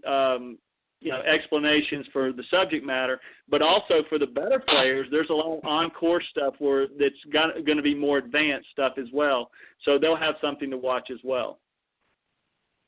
Yeah, and that's important as well, as you want to be able to really be able to speak to a broad audience. You want to be able to give, one of the things that I've noticed with a lot of the videos that I see is, and there's certainly some great stuff out there, but there's also a lot of them that can be very complicated and very difficult in the information that they're relaying. That might be great for the more advanced players. But for some beginners out there, they see it, and one of the problems, it goes really hand in hand with instruction in general. The more simplistic that you make something, the easier it is for somebody to be able to adapt it in their own circumstance. And if you make it very cumbersome and very difficult and overwhelming, they're going to get turned off, and they're going to say to themselves, you know what, this is going to be too hard. I can't do that.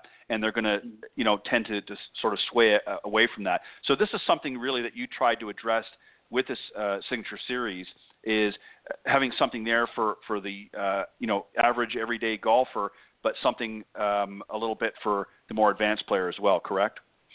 That's correct, and it's literally like an encyclopedia of each of those subjects. It would cover every single.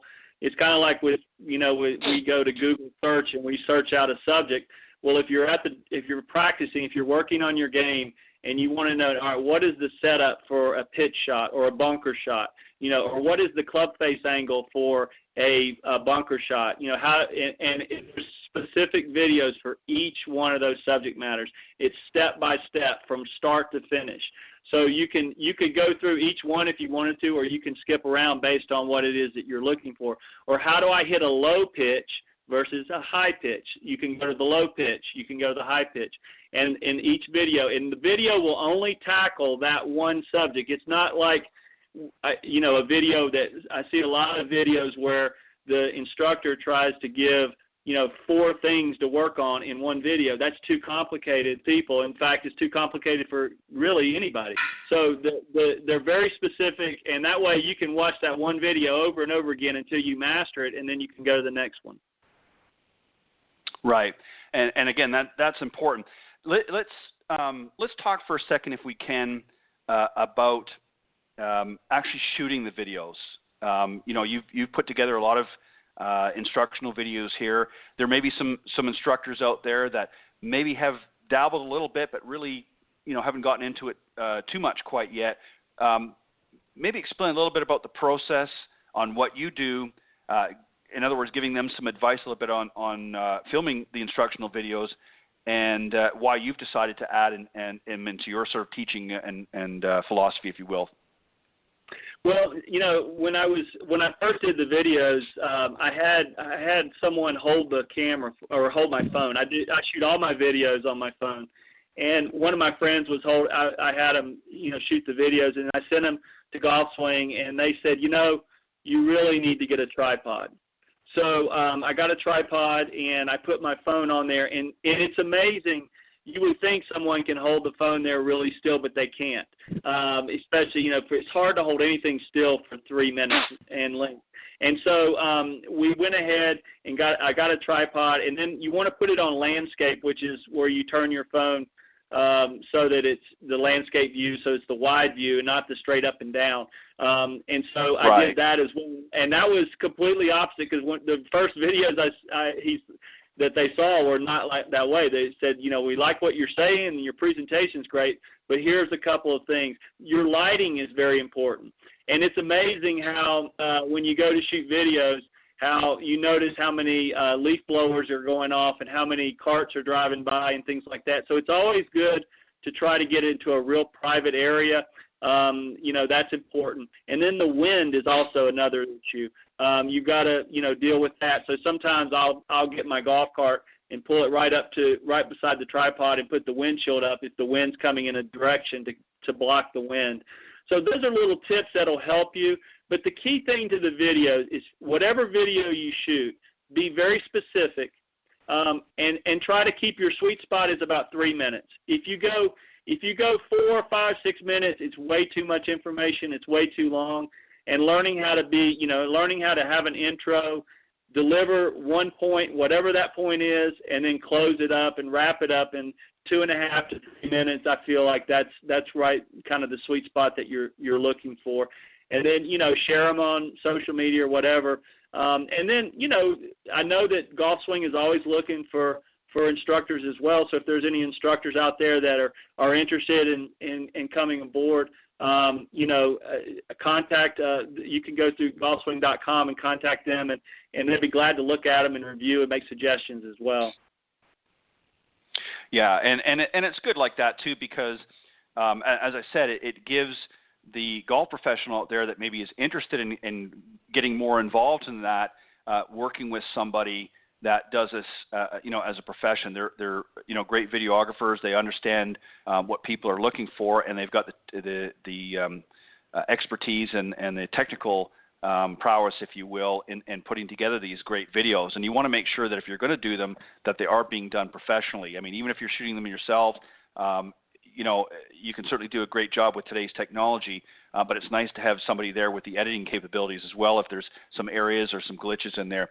Let me ask you something just very quickly. What about things like a mic? Do you wear a mic at all that works in, or are you working straight off the phone?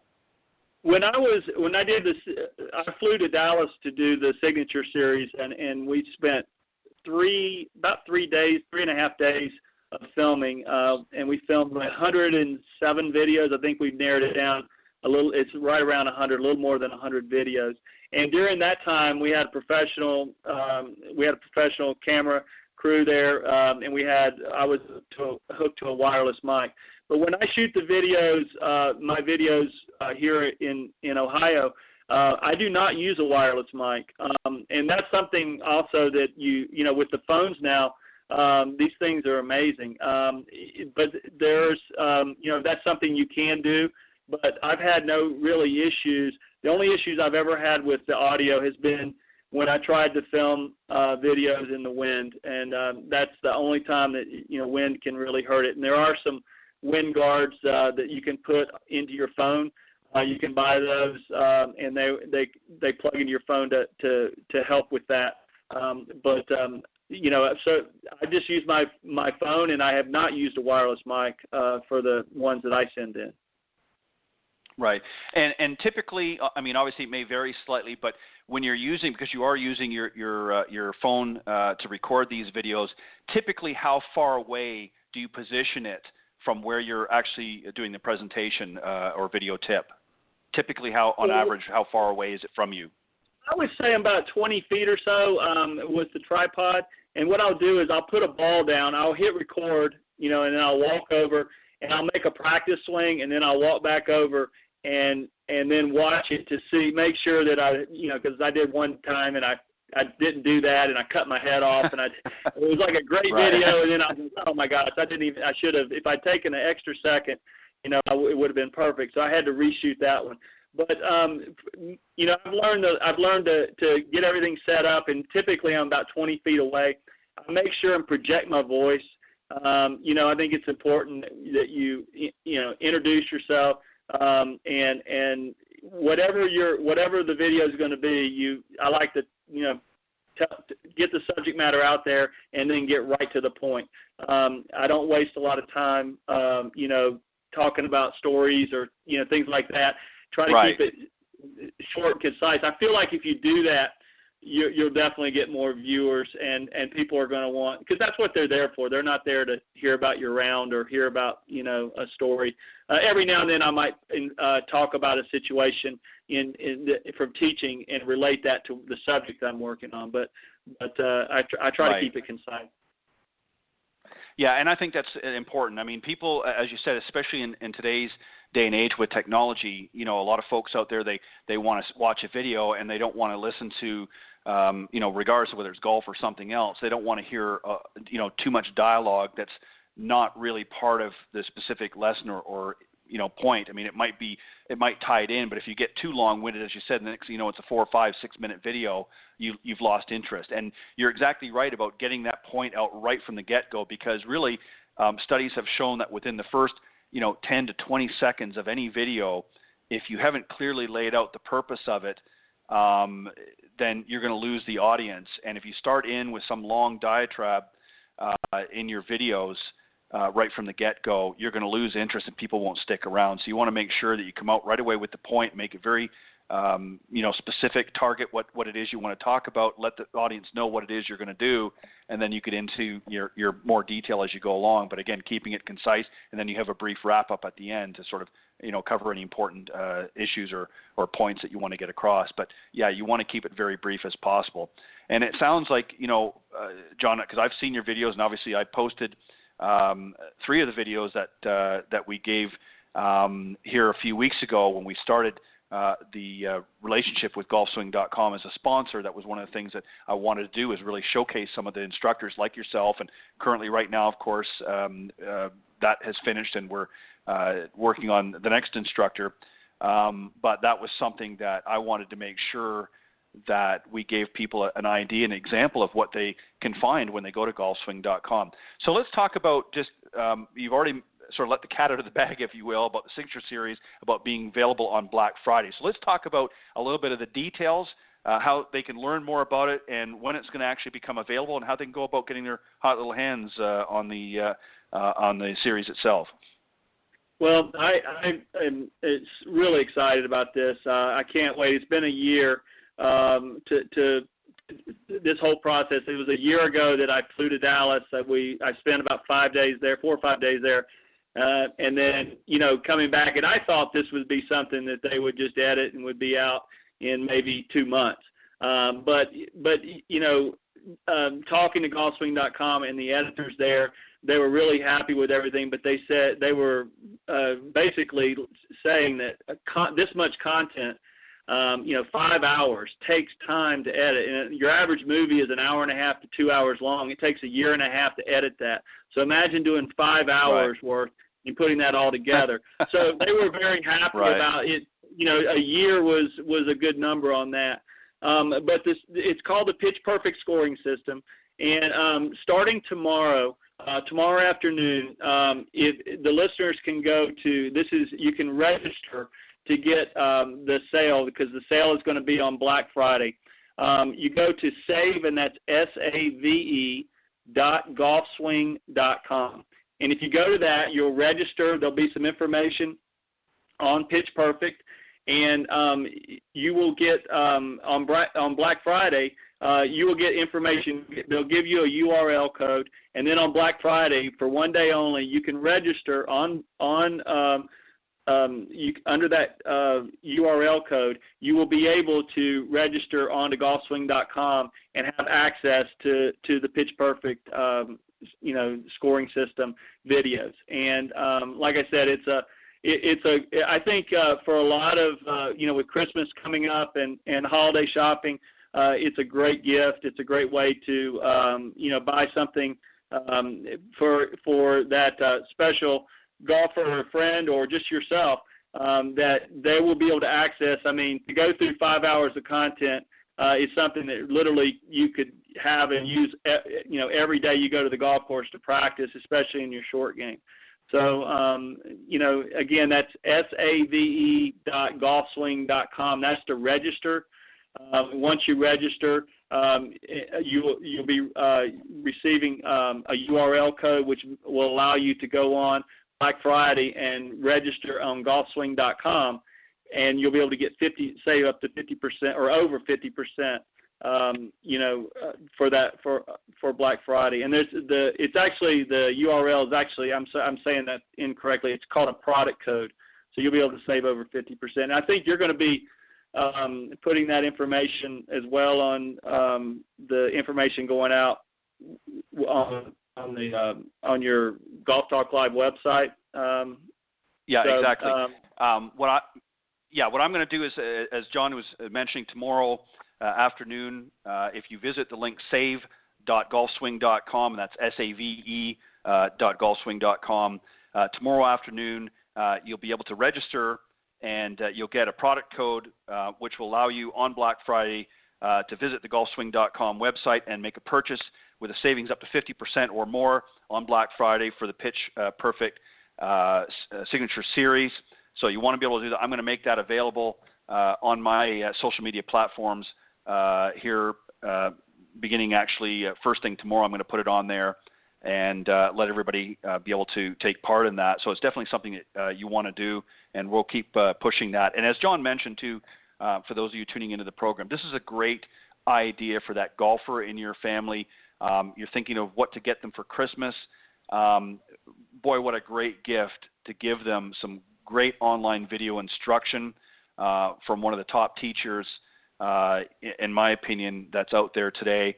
And he's put a lot of hard work and a lot of effort into this to make sure it's done right. And he's put himself together and aligned with a great organization like golfswing.com. So if you're thinking of getting that great Christmas gift, boy, what a great opportunity. You don't even have to leave your home. You could just get on the computer or do it through your phone and just register tomorrow at save.golfswing.com and save.golfswing.com. And once you get the code, then on Black Friday, you can, again, go on and register on the golfswing.com and get up to over 50% savings as a special gift. So you can get that gift ahead of time for maybe somebody at Christmas. What a great opportunity to do that. So, John, let me just go ahead. Sorry. I was just going to mention that when you do this, you're not only are you having access to the videos of Pitch Perfect, which is 5 hours of content, but you have access to all those other instructors as well. It's not just so you would have access to all the teaching staff as well as the Pitch Perfect scoring system. So I think it's when you take all that into consideration, it's a great value. Yeah, exactly. And on top of that, like I said, you're getting really at least half off when doing that, and that's a great selling feature right there alone. So where do we go from here, John? You've got you've put this signature series together that's going to be coming out and available on Black Friday. Are there more in the future? Yes, that's something that James and I have been talking about over the last couple of months. Is where do we go from here? Because you have to think out. I mean, the ultimate goal, I think, is to have a signature series come out, like once a quarter. And that means, if you're looking at editing and taking, 6 months to a year, depending on how in depth they are, then obviously you have to be out ahead of that. And then we're looking at different locations. We went to Dallas to do the in November. We're talking about possibly going out west, like Arizona or Florida, different parts of the country where the video quality can be very nice. Especially, it depends on obviously the time of year. I don't know if going to Arizona in July would be a good idea, but most likely the filming is most likely a lot of it's going to be done in the winter months. So that's the next step, and then I've got some ideas on some fitness golf swing ideas that I'm trying to put together in my head, because I feel like that's something that's very, very important and under-taught. I think golf fitness is so important to enjoy the game and to play the game, because I have so many of my students who have to quit for a season because of injuries and they're maybe not doing the right things exercise-wise for their game. So I think that's important as well. But that's as far as the next year or so. I'm hoping that we can film at least another series. I know that they're very interested in seeing how this does and how Pitch Perfect does overall. And the thing that is I really want to emphasize to the listeners is just that as far as the amount of videos that are on the Pitch Perfect scoring system program, is that there's nothing like that out there on the market right now, as far as quantity, and then as far as making it easy to understand. And that's just the thing that is very important that I really want to emphasize. That this is not something that you're going to get and be like, oh my gosh, this is overwhelming. It's real simple step-by-step videos. And the fact that you can watch a video, and then if you don't understand it, you can watch it again. It's not like watching one continuously long video. It's a 3-minute watch it. If you don't understand it, then you go back, and it gives you time to digest it. And I hope that my teaching style is understandable, and people will be able to grasp it and not feel like they're overwhelmed. And I feel very confident in the fact that, and very proud of the work that we were able to do last year. And I'm like I said, I'm so excited to see it. So I hope the viewers will enjoy it. Yeah, and I think it's great that people understand that as well, John. I think that one of the things that we really want to emphasize about this is the fact that they can really view any component within the signature series that maybe they're struggling with right now. So it's not like you said, like they're not watching one continue long video and they've got to try and find the spot that's of interest to them. It's very well laid out and very put together that there's multiple videos within the Pitch Perfect signature series that they can go to. So if there's a specific area of that series that they're interested in, then they can go to that area and click on those videos that apply to what they're specifically interested in. So it's great.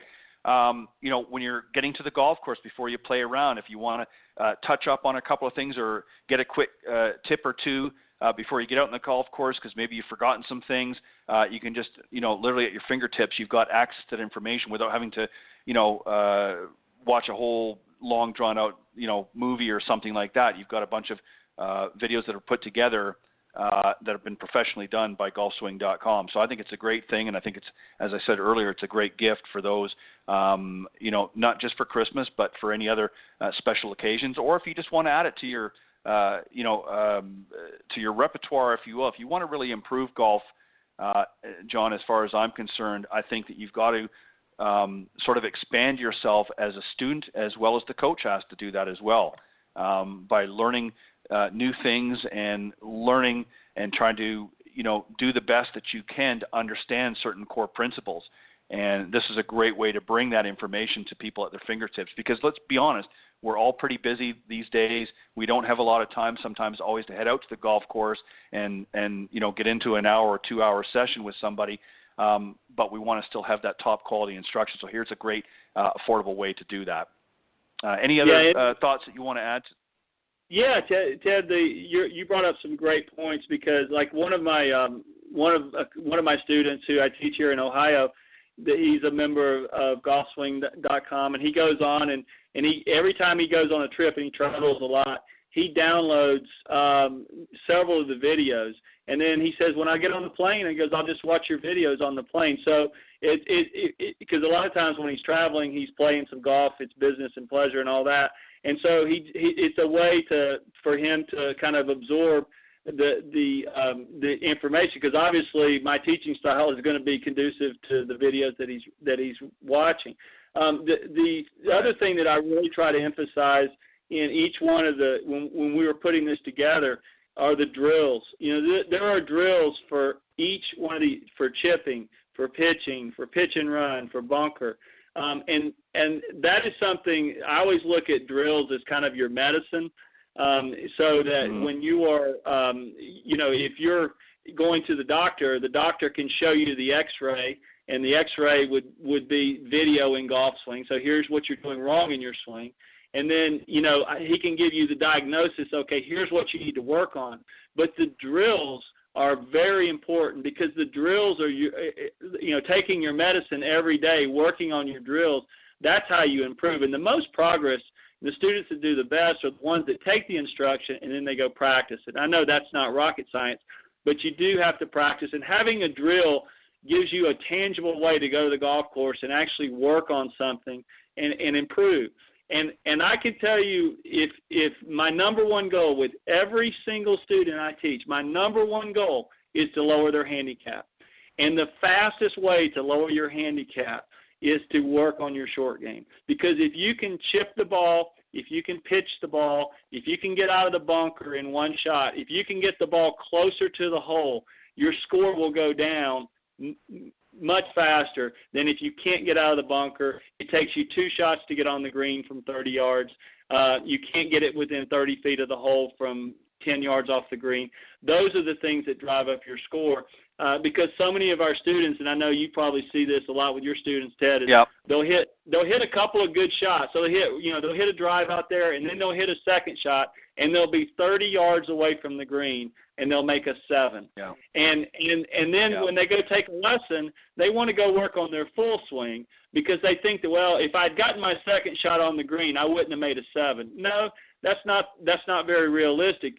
If it hadn't have taken 5 shots to go from the front of the green or off the green to the hole, you wouldn't have made a 7. So learning just to get the ball on the green and score from there. So I talk a lot in the video series about like red light, green light, yellow light situations.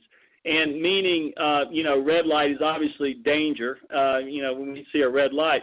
So if I've got to hit a flop shot over a bunker to a tight pin, that's a red light situation. And when I talk about, okay, if you're a higher handicapper, you may have to go around that bunker.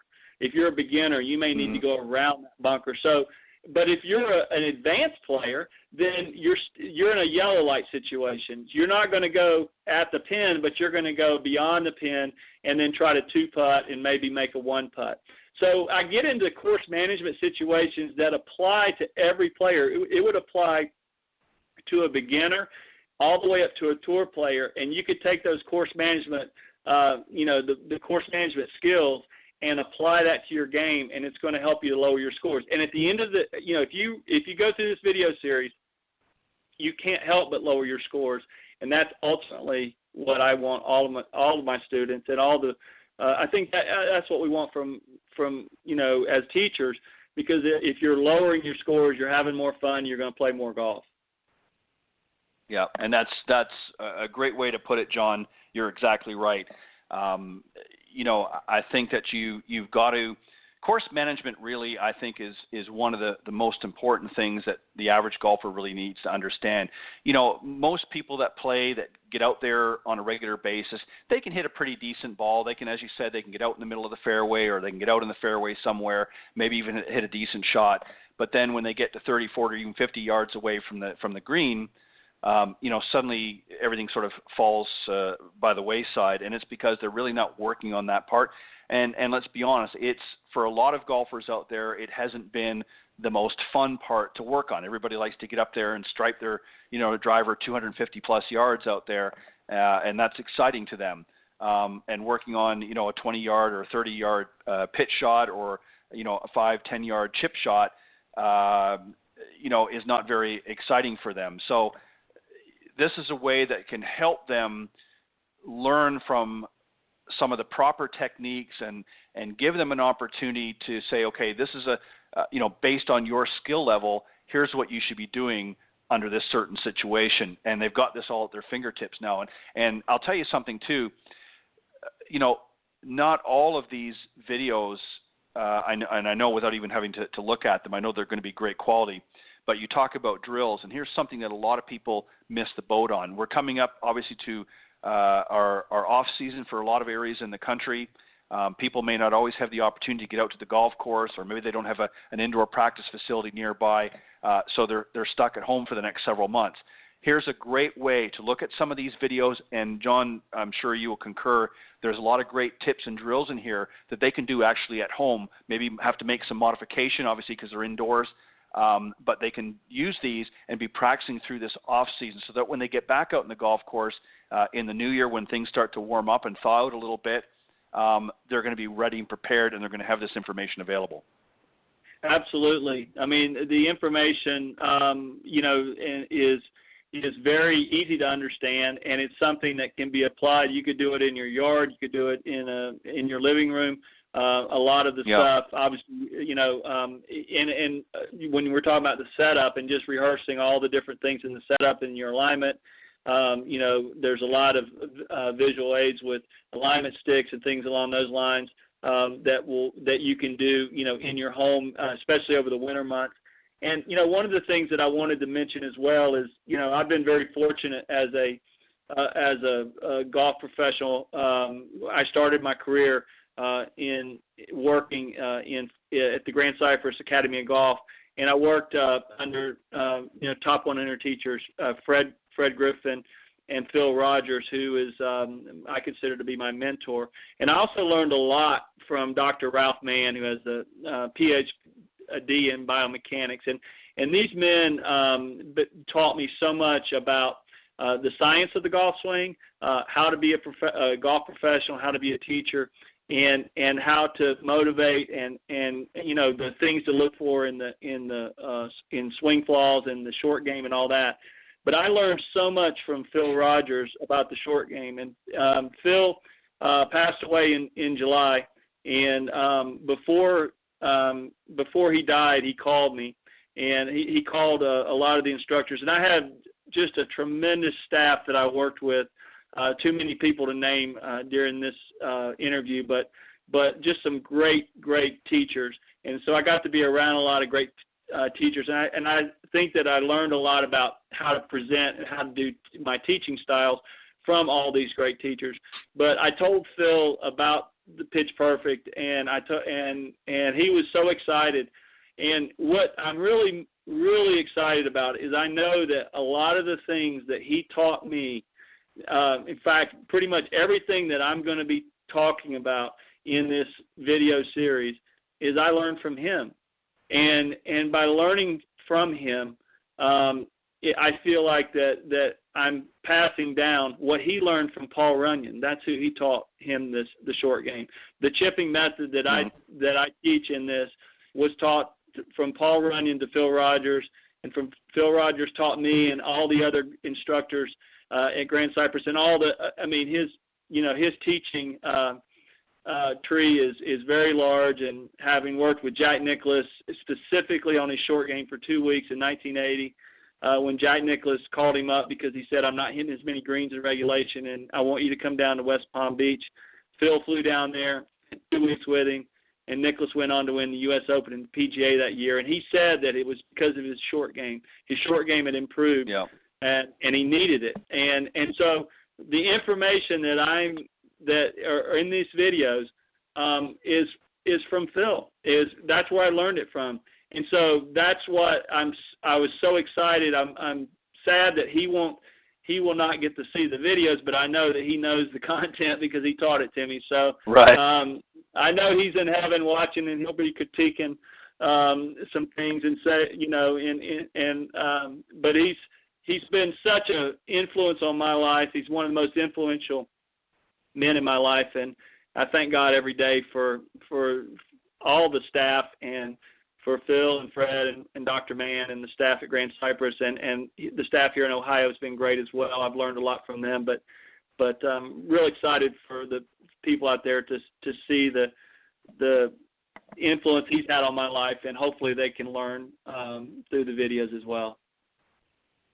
Well, and that's a great legacy to pass on, as you pointed out, for Phil and all the other people involved as well. I mean, obviously, we're an extension of the experiences that we have throughout our lives, and obviously that was a great homage that you just paid to Phil Rogers. So let me just very quickly, we've got to wrap things up here. We're getting towards the end. But just to let the folks know that tomorrow afternoon, and I'm going to have this on my social media platforms beginning tomorrow, but tomorrow afternoon, if you visit the link save.golfswing.com, and that's save.golfswing.com, the link will open up tomorrow afternoon. Listeners can register starting tomorrow, and they will get a promo code and be able to purchase at golfswing.com at a 50% plus savings on Black Friday. The Pitch Perfect Signature Series video series will be available to view on Black Friday. So whether you're getting this for your own self to improve your game, or whether you're going to buy this for a gift for somebody for a special occasion, that's what you want to do tomorrow. Is go to save.golfswing.com. With the promo code on Friday, you can purchase the golfswing.com package and get, as I said, a 50% plus savings on Black Friday to be able to view not only the Pitch Perfect Signature Series, but also many of the other great videos available on golfswing.com by some great top instructors, in addition to my good friend John Decker. So, John, good job, man. I mean, you've just hit another one out of the park, or down the middle of the fairway, as they say. And I always enjoy having you on here, and I look forward to seeing some more great things from you. I know you've got lots of good instruction left in you, and I want to wish you all the best on this signature series that you guys have put together, and I'm going to do everything I can to help get the word out there. But good job. Well, thank you, Ted. And you know, you have been, I've really enjoyed our relationship and getting to know you over the phone, and I can't wait to meet you in person. Hopefully that'll be very soon. Hopefully we can go out and play some golf and spend some time together. But I want to wish you a happy Thanksgiving, and I want to thank you. I want to echo Pete's response earlier in the Coach's Corner. You do so much for the game of golf by giving PGA golf instructors and people who are in the business a platform to be able to grow the game. And you know, every your part is just so important for the game. And I wish you nothing but the best of luck with the program and in the future. And I want to wish you a happy Thanksgiving and thank you for allowing me to be on your show. Well, I appreciate it, and as I've said so many times, you know, doing this particular show is really not about me. It's about, as you just pointed out, really the others in this industry. It's an industry that I obviously love and is near and dear to my heart, and I enjoy bringing this platform. It's something that you know, I really found to be challenging and interesting at the same time, and I want to continue to watch it grow, and it has done phenomenal. I want to thank you know, while you're here, John, you once again for being a part of the program, both as a featured guest, but also on a regular stint, if you will, on the Coach's Corner panel. I always appreciate your thoughts and input into the show, and I know that the audience does as well. And you guys are really giving of your time, and as I said so many times here, you know, throughout the broadcast over the years, I know it's not always easy. You know, we have a long day out on the golf course or in front of the video camera, whatever it is that we're doing to help those golfers out there. And it's not always easy then to come and do an hour segment at the end of the day when you're tired and just want to rest. So I appreciate all that you guys have done to make Golf Talk Live a first-class show. So I appreciate it, and thank you. Well, thank you very much. And I look forward to being on the Coach's Corner in 2019, and thank you for giving me the opportunity. Well, I appreciate it. Happy Thanksgiving to you and your family, John. All the best, and we'll talk again soon. And good luck with the Pitch Perfect Signature Series. That's going to be, again, available to view on Black Friday. And again, just visit the link save.golfswing.com, and you'll be able to purchase that for viewing on Black Friday by taking the promo code that you'll receive there, and you'll be able to purchase the golfswing.com library, if you will, and you'll get access to the Pitch Perfect Signature Series video collection, if you will, that's going to be available this Black Friday coming up next Friday at a greatly substantial reduced rate. So take advantage of it, guys, whether it be for your own purpose or a great gift for somebody that you love and for that golfer in your family. John, as always, my friend, have a good one. Happy Thanksgiving, and I'll talk to you soon. And thank you for joining me tonight on not only the Coach's Corner panel, but being my special guest tonight in Golf Talk Live. Thank you very much, Ted. I appreciate it. All right. God bless, my friend. All right. God bless. Good night. Good night. All right, that was John Decker, teaching professional at the New Albany Country Club and also an instructor at the golfswing.com. You can find his videos if you join Again, it's worth it, guys. Check it out. Go to golfswing.com and check out their online video academy. And as I said, this next Friday, which of course will be Black Friday, tomorrow afternoon, I'm going to put this on my social media platform, both my personal and the Golf Talk Live blog platform on Facebook. If you go to the link save.golfswing.com, which will be available starting tomorrow afternoon, you register there, you'll receive a promo code to be able to purchase golfswing.com at 50% savings on Black Friday, and the Pitch Perfect Signature Series, as I said, will be available to view on Black Friday as well. So definitely check it out, guys. It's going to be well worth it. On that note, I'm going to wrap up and say my final words. Again, thank you to my special guests on the Coach's Corner panel, John Decker and Pete Buchanan, and again, John, for joining me as my special guest. And I want to take this opportunity to thank all my listeners worldwide for faithfully tuning in to Golf Talk Live each week. I truly mean this. I have a lot of pleasure and enjoyment of having a number of highly talented coaches, teaching professionals, authors, and entrepreneurs stop by, and it's really through their participation and guest appearances that have helped to make Golf Talk Live a first-class show. Thanks to some sponsors and supporters. In addition to golfswing.com, Mr. Jonathan Laird from South Coast Golf Guide. Go to southcoastgolfguide.com and check out some great golf courses and specials in the publication, the magazine that he offers at southcoastgolfguide.com. And a lot of great courses here throughout the southeastern part of the United States, from Florida right over to Texas. Also Meredith Kirk from Meredith Kirk Golf, great young golf professional out in the Myrtle Beach area. Visit her website, meredithkirk.com, and you can check out all the great things that she's doing. Of course, my good friends Nikki and Tiffany Litherland, thank you for help spread the word. Obviously, Bernie Pinder from Ontic Golf, and Sean Kelly, from owner of linkedgolfers.com, and of course, my good friend from over in Ireland, Peter Doyle from Doyle Golf Solutions over in Ireland. Thank you guys for all of your continued support as well. And on that note, as I mentioned earlier in the show, we will not have a show next Tuesday on the Women of Golf, or next Thursday's Golf Talk Live as we observe the Thanksgiving holiday, but I will return the last week for both shows in November, and then we'll be having a few more shows in December, and I believe the last show for the Women of Golf show will be, I believe it's Tuesday, I think it's the 11th of December. Yes, Tuesday, the 11th of December will be the last show for the Women of Golf show, and December 20th will be the last one for Golf Talk Live.